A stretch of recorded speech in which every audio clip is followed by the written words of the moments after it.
E durante todo o ano, o sol, assim como a lua, deixou de brilhar. Ao pleno meio-dia não havia sombra das pessoas no chão. As geadas prolongadas, as secas inesperadas e as estações do ano pareciam todas misturadas. Vamos precisar usar todo o nosso estoque de alimentos para encarar essa situação e se preparem, porque a fome generalizada vem aí. Estas foram as palavras escritas por personalidades medievais que viveram na Europa ali no século VI, relatando o que eles estavam presenciando naquele momento, que parecia bastante com o começo de um apocalipse. Quando perguntaram para um professor historiador de Harvard qual que ele achava que seria o pior ano para estar vivo na história da humanidade, ele respondeu o ano de 536. Na minha vida eu sei que foi 2020, ó, se foi 2020. Pois é, né, galera, a história da humanidade é repleta de situações caóticas o tempo inteiro,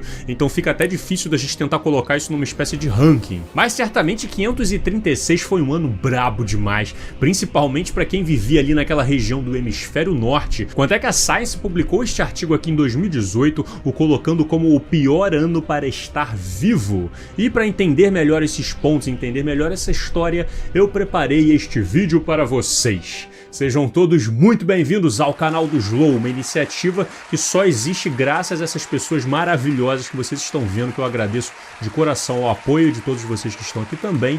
E no episódio de hoje vamos falar sobre o pior ano para se viver. Imagina que vocês vivem lá na Europa, na Idade Média, em uma tribo, fazendo a sua colheita, fazendo a sua caça, a sua pesca do dia a dia, ou então você é algum oficial do Império Romano que já não vinha muito bem das pernas há algum tempo. Muitos povos agricultores, né, ali sempre observando as mudanças do tempo, de olho nas suas safras e se preparando para sobreviver ao próximo inverno que está por vir. Ô, tudo bem? Bom dia. Olha, esse tempo hoje tá muito lindo, né? É, e eu bem acho que hoje à tarde veio uma chuva aí. E eis que de repente o céu começou a vir sendo tapado por uma nuvem, uma coisa que foi ficando meio nublado, foi tapando ali o sol. E até aí tudo bem, né? O dia ficou nublado, acontece. O problema é que foi passando os dias e passando as semanas e nada dessa nuvem sair, e a nuvem ocupando todo o céu. E os dias foram ficando mais escuros, né? O sol já não ardia mais e as estações começaram a se misturar entre elas. Rapaz, mas o que tá acontecendo? Eu nunca vi dia nublado ficar por tanto tempo assim. Como é que as minhas colheitas vão crescer desse jeito?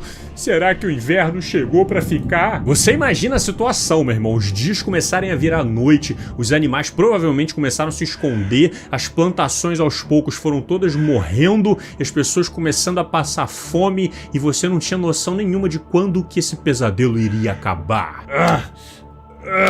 Já são 10 meses de escuridão, mas sejam fortes, pessoal, porque nós vamos sobreviver.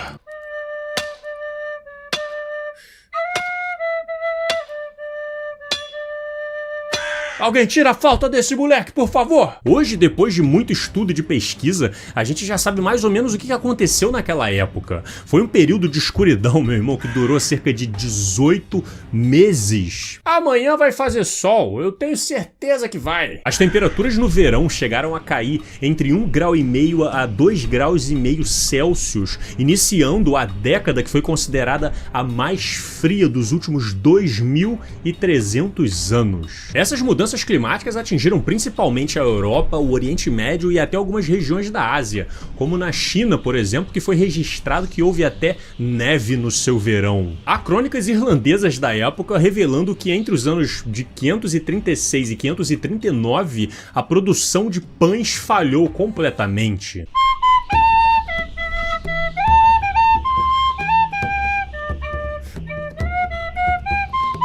E esse cenário de fome generalizada e de colheitas devastadas era provavelmente o que mais se encontrava a todo lugar, a todo momento. Ó Deus, Alá, Odin, qual foi nosso pecado? O que está acontecendo? O pecado de vocês, preste bem atenção, meu filho, foi ter se desenvolvido no planeta Terra. Em busca de tentar entender um pouco melhor o passado do nosso planeta, já há algum tempo os cientistas começaram a prestar atenção no tronco das árvores. Você já deve ter reparado que é uma árvore cortada, assim, a parte interior dela é repleta de anéis. E esses anéis, se a gente prestar bem atenção, eles contam um pouquinho do nosso passado. A gente consegue saber a idade da árvore, a gente consegue saber em quais períodos foi um pouco mais quente, um pouco mais frio, onde teve mais secas, onde teve queimadas, por exemplo.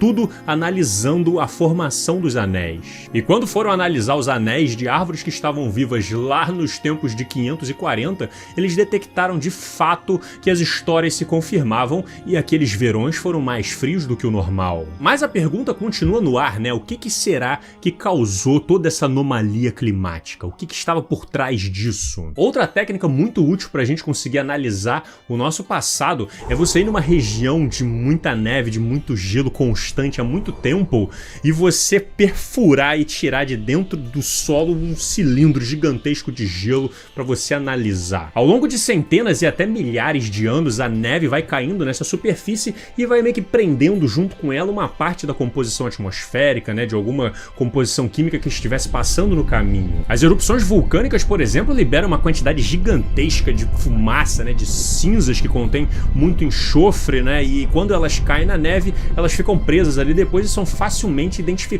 nesses cilindros que em português nós chamamos de testemunhos de gelo. Eu vou testemunhar! E são essas mesmas substâncias, né, que liberadas pelo vulcão numa quantidade tão grande capaz de tapar o céu, pode acabar formando um efeito de aerosol que reflete a luz do sol, fazendo com que ela não consiga penetrar e chegar até o solo, resfriando toda aquela região em que a fumaça chegou. E quando os cientistas compararam as informações dos testemunhos de gelo de grandes erupções vulcânicas do nosso passado com o que foi detectado nos anéis das árvores, eles perceberam que em quase todas as vezes que as árvores sentiram que houve um verão mais frio do que o comum ou um inverno mais prolongado, ele estava associado a períodos de grande atividade vulcânica naquele local. E isso é espetacular, né, galera? Essa é uma forma empírica da gente conseguir olhar para o nosso passado e ainda comparar com os registros históricos que nós temos dos testemunhos, dos relatos das pessoas que viveram naquela época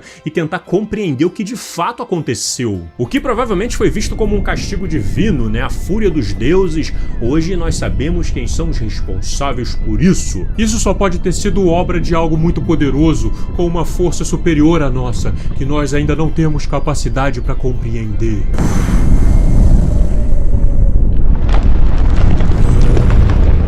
Agora, olha só que irado, cara. Alguns anos atrás, uma equipe de cientistas foi lá nos Alpes suíços, lá no topo da montanha, para arrancar de lá uma testemunha do gelo de 72 metros de comprimento que guardava informações dos últimos 2000 anos do passado do nosso planeta. E ali, entre um monte de informação interessante que eles detectaram, eles conseguiram traçar uma linha do tempo do que aconteceu ali entre os anos 530 e 640 naquela região, que é o que eu vou ler aqui com vocês porque é de fato muito interessante. No ano 536 foi quando aconteceu a erupção vulcânica, que eles estão dizendo aqui que foi da Islândia, mas há controvérsias, pode ser que tenha sido de algum lugar da América do Norte também, que, como eu disse, deixou tudo escuro por 18 meses e baixou a temperatura dos verões ali entre 1,5 grau e 2,5 graus Celsius. E nos 10 anos que se seguiram até o ano de 545, foi a década mais fria já registrada nos últimos 2000 anos. As colheitas foram destruídas ali, pelo menos na região da Irlândia,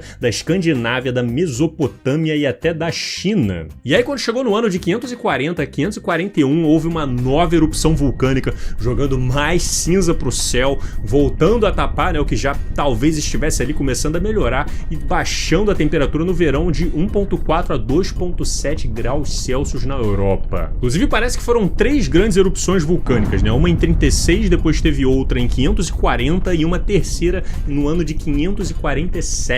Não, de novo não! E aí, meu irmão, pra fechar o caixão de vez, se as coisas já estavam difíceis naquela época, no ano de 541 a 543 começou um surto da peste bubônica. A peste negra fazendo uma das suas mais antigas invasões ali pelo Mediterrâneo, entrando na Europa e matando cerca de 35 a 55% da população, o que certamente contribuiu muito para terminar de derrubar o que ainda restava do Império Romano. E agora vem vem o momento da hipótese do Slow, que eu não li em lugar nenhum, mas eu quero compartilhar com vocês. Aê! A peste bubônica é uma doença passada por pulgas, que geralmente estão presentes nos ratos, e esses ratos geralmente vivem nas cidades junto com o ser humano. Se teve um grande período de fome com as pessoas e as plantações morrendo a rodo, que durou mais de uma década, faz sentido pra mim que muitas delas começaram a ir atrás desses ratos para comer. E aí você cria o rato e come o rato, e entra em contato com o rato, e rato pra todo lado, e rato e ser humano ali, ó, e chega uma hora que, ó... E pra quem quiser saber mais sobre a peste negra, já tem um vídeo no canal pronto pra vocês.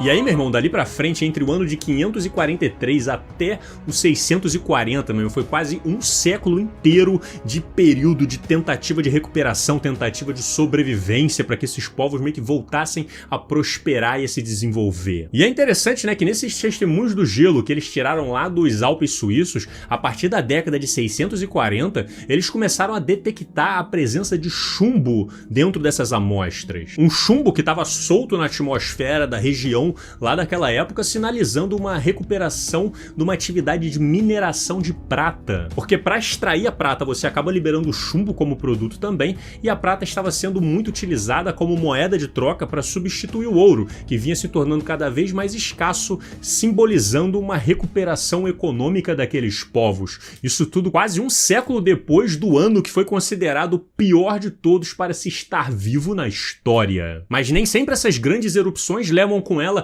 caos enorme para os povos que vivem por perto. Lá no meio da América Central há exemplos de povos maias que conseguiram se sair muito bem vivendo próximos de grandes erupções vulcânicas, e vocês podem saber melhor indo lá assistir este vídeo aqui. Então se inscreve aí para receber o vídeo da semana que vem, considera apoiar esse trabalho que eu faço com muito carinho para vocês, e a gente precisa do apoio de vocês para continuar produzindo por aqui, e nós nos vemos no próximo vídeo. Ó, não esquece de comentar aqui embaixo. Um grande abraço e valeu!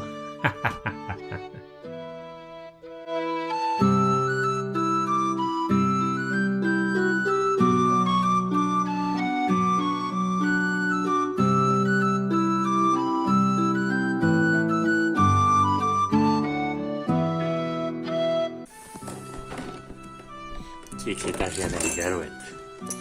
O que você encontrou aí na caixa? Nossa, quanta força!